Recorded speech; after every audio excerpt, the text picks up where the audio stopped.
pero es un texto muy hermoso, es corto. El estilo, aquí es... Bueno, estamos entonces en la reunión de las de hoy, hablando sí, de la obra de Juan Ramón Molina, edición conmemorativa, a propósito de la edición conmemorativa de Tierras, Mares y Cielos, a cargo del poeta hondureño Rolando Catán. Y vamos a leer el texto. El estilo. El estilo. Es como la poética de Molina, ¿no? Lo que le decía esto. ¿En qué página está? 157. Bueno, entonces empiezas tú, querida. No, perdona, pero no... se acabó el vino blanco en la reunión. Por lo visto, todas las noches se evapora misteriosamente. Bueno, entonces cerveza. No, yo no quiero cerveza. Ay, perdón, que estoy aquí hablando de esto. Eso lo puedes dejar Bueno, para allá tener vino ahorita en el mostrador ese. ¿Quieren vino, de veras? No, yo no. Ya habíamos pedido. Ah, Solo para ¿Cerveza? ti. Habíamos pedido ¿quieren cerveza. cerveza? No. Bueno, entonces tú no vas a tomar nada. Nosotros sí. Dale. El estilo. Los que piden a prosistas y versificadores que se expresen con claridad, de tal modo que pueda entenderles el vulgo. Ignoran que la literatura, como ciencia, tiene su lengua única, incomprensible para la muchedumbre. Esta lengua, purificadora, refinada, quinta esencia por todos los artífices del verbo, es como un secreto sacerdotal, cuyo conocimiento exige una iniciación previa. Los léxicos no son más que opulentas minas, donde están, entre las prosas del idioma, que son tópicos viles y comunes, confundidos los metales preciosos, el oro y la plata. El genio del escritor debe extraerlos y separarlos, acuñándolos después en sus troqueles. Semejante procedimiento llevado a la suma perfección en la literatura moderna. Es el que ha producido las más exquisitas prosas y los más refinados versos, en los que no se sabe qué admirar más, si la impecable factura o el recóndito pensamiento, que siempre... Recóndito. Recóndito. ¿Sabe Pensamiento... qué recóndito? El más remoto, el más desconocido. Lo más profundo, lo más lejano. que siempre deben ir unidos, como el lema y el metal de las medallas insignes. Un alto y noble estilo no es más que el producto de la paciente selección del lenguaje. Hay vocablos de orígenes bárbaros y oscuros, cuya sola presencia mancha y envilece a los que están cerca, aun cuando sean de las más nobles prosapia. Sus consonantes y sus vocales, de una horrible combinación en las fauces del hombre primitivo, que trató de producir alguna Onomatopeya. Onomatopeya. Ajá, brutal. Nos traen de ¿Sabe súbito. qué onomatopeya? Sí. Bueno, esos sonidos así. Sonidos naturales. Naturales, guturales. Gu. Sí. Nos traen de súbito la rememoración de la selva, un gruñido de fieras y un estruendo de aguas, metidos en la armonía verbal del estilo. A lo mejor saltan ante los ojos como groseras alimañas, amezclando el ambiente de la página y mostrándonos su dudoso pelaje. Cuando el artista, prosador o versificador se halla en sus jardines estéticos con palabras de esa índole, debe eliminarlas en el acto, sustituyéndolas con otras que tengan más puro abolengo. Búsquelas cuidadosamente, sondee el idioma, torture su imaginación, que las encontrará siempre, engarzándolas armoniosamente con las demás, como si fueran perlas encadenadas por un hilo de oro. El estilo será siempre una de las más arduas preocupaciones de los escritores de sangre ilustre, de los verdaderos estetas, quienes trabajarán en una labor benedictina, por darle a la suavidad de la seda, la limpieza del jaspe, el centelleo de las gemas La instrumentación verbal, labor difícil y dolorosa es esta, en que se borda, se burila, se pule, se labra y se armoniza el lenguaje, empleando todos los medios, retorciendo las frases, seleccionando una por una las palabras. El idioma a veces se encabrita y revela como un potro salvaje. Más fustigalo del domador terrible. Más fustígalo. Fustígalo el domador terriblemente, y la bestia acata enseguida la represión del freno, la muda orden de la mano, la enérgica tiranía de la espuela. A las postres concluye por ser un bruto de paseo, de gallardo continente, y cuyo dueño puede ponerle las sillas y el arnés, sin cuidado, seguro de que le recibirá jubilosamente en su lomo. Bueno, y hay otras palabras que es quizá... Sí, es un lenguaje muy refinado el que usa Molina. Pero que debe de ser el lenguaje de todas y todos los que escriben. Claro. No, ¿Verdad? eso es lo que él trata de Que yo creo que esto es mostrar. válido para mí. ¿Y tú? Sí, sí, de acuerdo. ¿Qué opinas? Qué hermoso este texto, Sí, ¿no? claro, pues es su pensamiento estético, lo que él creía que lo que es el lenguaje poético, ¿verdad? Por eso hay muchos términos ahí, así como muy poco conocidos, pero es que hay que ubicarlo en la época también, ¿verdad? Molina tenía una formación clásica y modernista también, ¿verdad? Lo que decía Darío del modernismo, la aristocracia del pensamiento, decía, ¿no? Quería manejar una terminología. Un vaso, tenés vaso. Bueno, cambio de opinión, si hay coca de dieta, puedo tomar coca. Creo que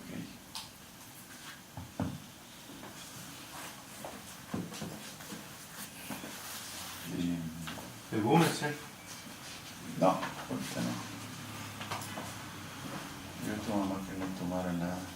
No, es que como dijiste que no querías vino. No, cerveza. Cerveza. Se acabó el vino blanco y se acabó el vino blanco en la refrigeradora. Y que no lo querés caliente. Eso. Bueno, entonces, pues yo creo que sí, que esto es una cosa hermosa, que además... Es el ideario literario de Molina, de acá. Lo que les decía en un comienzo, que todo escritor debe tener su propio ideario, su propia concepción del oficio, por un lado, el oficio de escribir, y también una concepción de lo que quiere escribir, si es poesía, si es prosa. Dentro de la prosa, si es narrativa o es ensayo, ¿no? Eso es importante, eso es lo que hace el estilo. Ya es el sello personal de cada quien, la visión de mundo personal que cada quien tiene. Y los modernistas eran muy cuidadosos con eso, ¿no? Los clásicos en general, los autores clásicos tienen eso. Nosotros podemos leer un texto de los autores clásicos grecolatinos e inmediatamente descubrimos allí el sello de ellos, el sello personal. A eso debe aspirar cada escritor. A una manifestación personal, a un sello personal en lo que escribe. Porque si no, como les decía, se vuelve un repetidor, una caja de resonancia.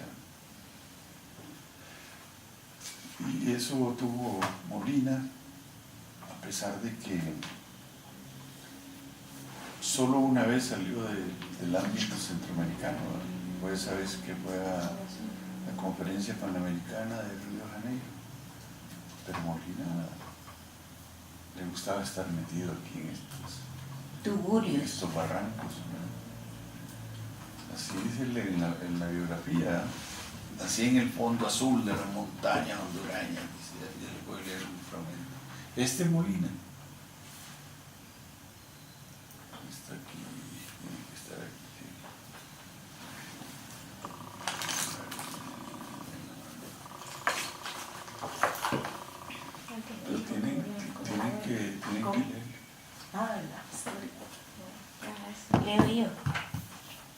49, busca en la página 49 ahí la autobiografía,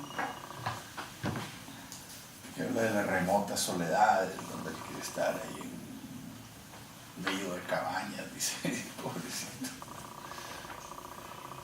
Cuando se fue a... Autobiografía. Ajá. Nací en el fondo azul de las montañas hondureñas. Detesto las ciudades y más me gusta un grupo de cabañas perdido en las remotas soledades. Soy un salvaje huraño y silencioso, a quien la urbana disciplina enerva, y vivo como el león y como el oso prisioneros soñando en la caverna. Fue mi niñez como un jardín risueño, donde a los goces de mi edad esquivo, preso ya de la fiebre del ensueño, vagué dolientemente pensativo. Sordo a la clamorosa gritería de muchos compañeros olvidados, que fue cegando sin piedad la fría hoz implacable de los negros hados. Todos cayeron en la fosa oscura, fue para ellos la vida un triste dolo, y, el corazón preñado de amargura, me vi pronto inmensamente solo. ¿Qué se hizo aquel cuya gentil cabeza era de sol, el jovencito hercúleo que burlara en la lucha mi destreza, el dulce efebo de mirar cerúleo, el que bajaba el más lejano nido, el más alegre y mentiroso, el zafio? Para los tristes escribió el olvido, en él nómade viento un epitafio.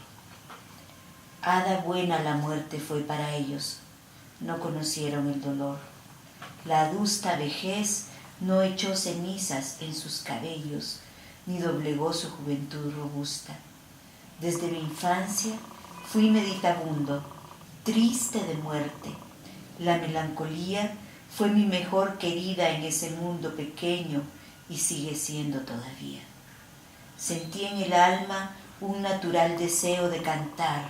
A la orilla del camino hallé una lira, no cual la de Orfeo, y obedezco al mandato del destino. Tan ciegamente que mañana, cuando tránsfuga de la vida me deserte, quizás celebre madrigalizando mis tristes desposorios con la muerte. No he sido un hombre bueno, ni tampoco malo. Hay en mí una dualidad extraña.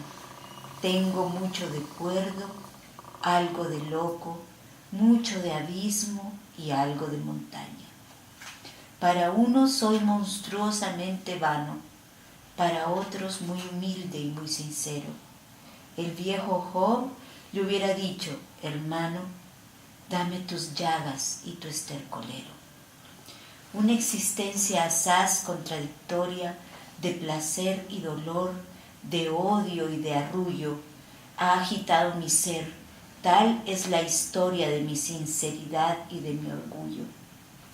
Goces mortales y terribles duelos, toda ventura y toda desventura, exploraciones por remotos cielos, enorme hacinamiento de lectura, despilfarro de vida sensitiva, abuso de nepentes, los cilicios mentales, palma como carne viva, la posesión de prematuros vicios, las miserias del medio, ansias de gloria que llega tarde, estar organizado para la lucha y para la victoria y ser, a pesar de eso, un fracasado.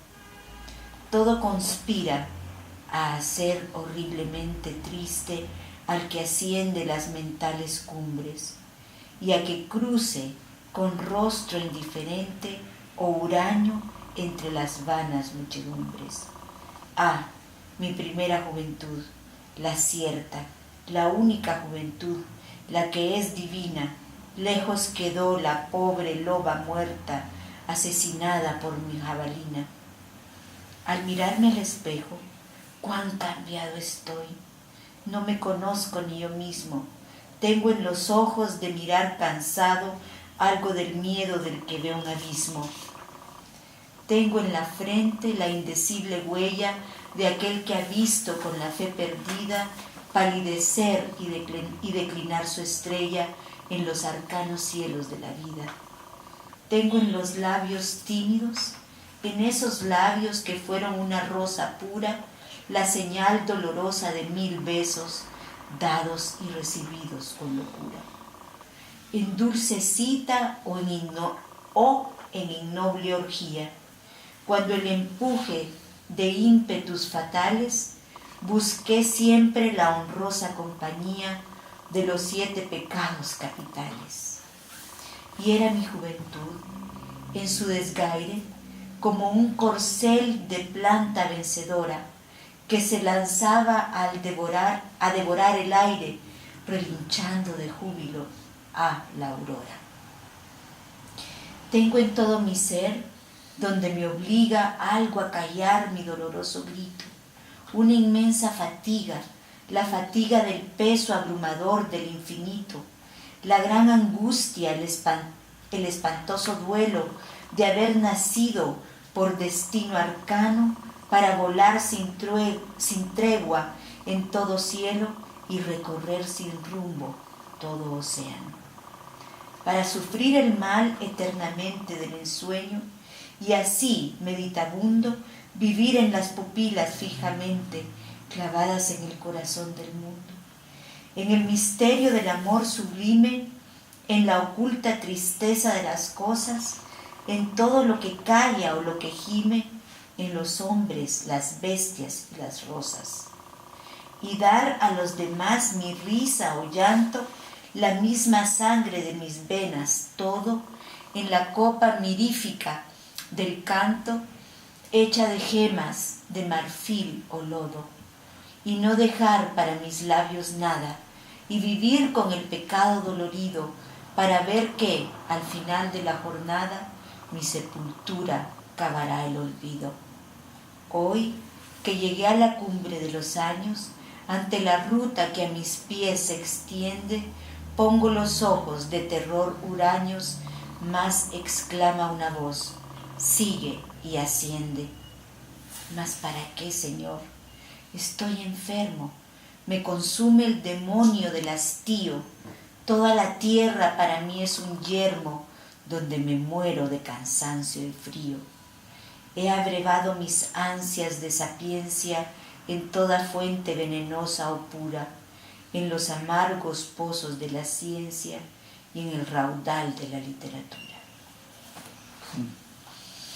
Hermoso y terrible, la verdad. ¿A qué edad lo escribió? Los 30 años tenía. Wow, dije que estaba en la cumbre. No, y pareciera que fue escrito por un viejo, Sí, por alguien sí. mayor. Exacto. Bueno, también en esos tiempos, 30 años ya era estar maduro, ¿no? Bastante maduro. ¿Cuánto era lo máximo de vida? En esos años eran, una persona que vivía mucho, promedio eran como unos 57.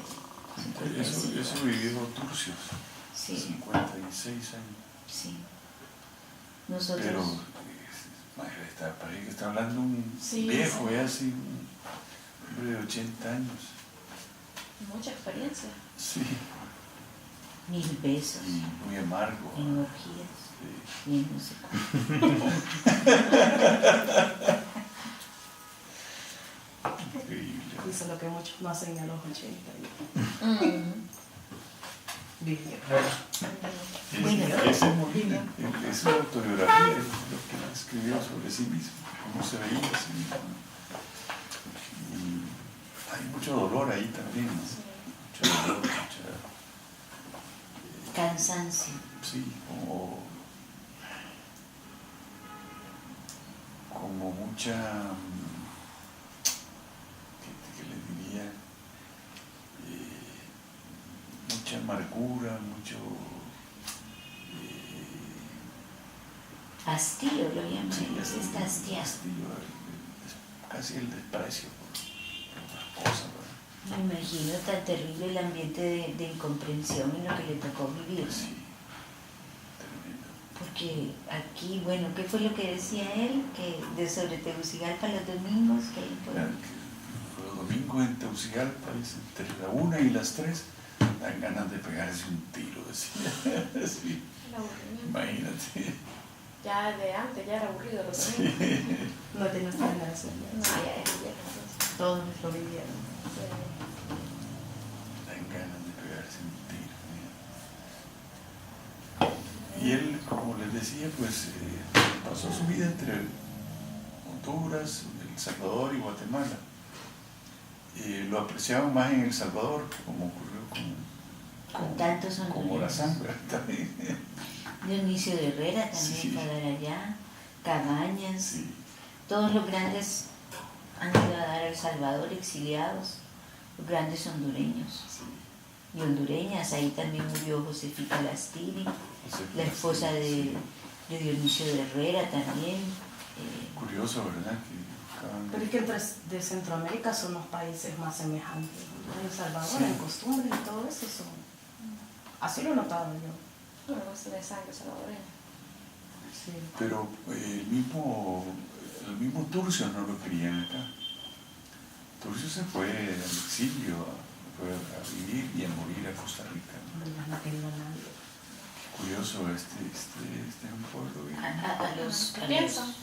Sí. pensadores y a los críticos con la oposición ha sido terrible, ¿no? Sí, O el mismo Leodoro Valle.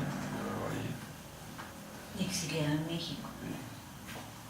Él era embajador de Honduras en Washington. Y en esos cambios de gobierno que había antes aquí, ¿verdad?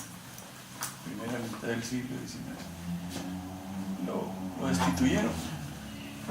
Ni siquiera le avisaron, sino que llegó otro tipo de, bueno, que yo soy el embajador nuevo aquí, ¿verdad? Sí, sin previo aviso. Entonces, Leodoro Valle dijo, yo no vuelvo a ese país, y nunca volvió. Nunca volvió. Se Murió fue a en vivir a México. México, ahí lo trataron muy bien, los mexicanos lo consideran mexicano, inclusive, Wow. Hay una biblioteca, Sí. una parte de la Biblioteca Nacional, sí. llamado el Archivo Rafael Leodoro. La biblioteca de él, que era una biblioteca inmensa, él la repartió entre México y Perú. Bien dura. Perú porque la esposa de él era peruana, ¿no? Y México porque era como su patria realmente. Aquí no dejó nada. Aquí hubieran quemado. Solo sus parientes. Sí. Como dicen. La poeta Ángela Valle era su sobrina. Ujú. Curioso, este es el país duro, Cruel. Sí. cruel. Hay que retirar a futbolistas. Sí. Entonces Molina estaba bien enterrado en El Salvador, pero le metió a un gobierno además que tenía que estar acá. Y bueno, trajeron los restos de él. Y ahí está enterrado en el cementerio general. En una tumba olvidada. Una tumba. No es como la de Ramón Rosas. No. Tan- Es una- La de Ramón Rosa también está olvidada, Sí, está mutilada. Está así resquebrajada. Ahí está en En el centro. exposición. Ajá. Acá. Ahí.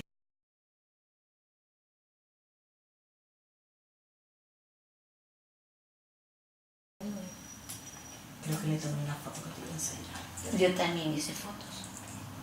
Pero bueno, la cosa es que yo creo que esto tiene que cambiar en algún momento. Yo creo que en algún momento Bueno. tenemos que revertir esas prácticas espantosas de no valorar De desprecio Ah. y de menosprecio y de... a nuestros escritores, a nuestros A la del artistas. movimiento. A los ancestros, a todos en general. Sí. Así es, y a las A la ancestras. cultura. Sí. Mira, bueno, ellos murieron en el exilio, pero a la Clemen la asesinaron espantosamente. Que una plaquita no es suficiente para Juan Ramón Molina. No. Esa era la exposición de la placa de Molina. Imagínate. Y eso es todo. Y la tumba de Policarpo, algo mío, la de la pirámide. No la foto. No, La del ángel y la del león. no estaban. No. De todo el cementerio general. Ya no. Hay que rescatarlo Y es urgentemente. hermoso. Nunca lo conociste. El cementerio general no, No entraba. No está Ni vayas a ir a Ahorita a menos de que vayas con un grupo así. No, El me día dijeron de ayer, que el día uno de puede muertos. visitar entre el Ayer. 1 y el 3 de Sí, el noviembre. día de muertos ni porque todo puede ir. hay seguridad. Hoy todavía. Pero ahí te puedes sí. quedar. sí, así me dijeron. Te dejan en un hoyo ahí. Bueno, para ir a hacer esto tuvieron que ir en un carro de la policía y resguardado. Sí, sí, es terrible. Eso está tomado ahí por Y Y encima, esa es la verdad que hicieron. los ladrones, parchangueros, maleros. pero nada que ver con los altares que hacen en México. No, En las casitas muy bonitas. Los altares de México en cada barrio más pinche son como esto. Los altares, ¿no? El Día de los Muertos. Es una cosa increíble, increíble, y cómo la gente se va a hacer la fiestita con su muertito. Ya. Hay gente que hasta lleva sus... Bueno, cuando yo era niña, yo me acuerdo que fuimos a ver la tumba de mis antepasados, de mis bisabuelos, y como era la época todavía de tocadiscos, entonces mi abuelito y mi abuelita llevaron un tocadiscos manual con un disco de esos de vinilo y a ponerse a escuchar música ahí en la tumba de mis antepasados en Tepoztlán, ¿no? Qué bonito.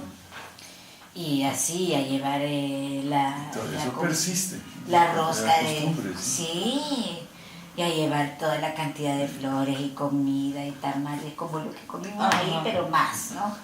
Y pulque y esto, Y hablar con el muerto ahí, ¿verdad? y hablar con los muertos hablar como sobre que si ellos, estuvieran sí. vivos, y hablar las cosas hermosas de sus vidas, Sí.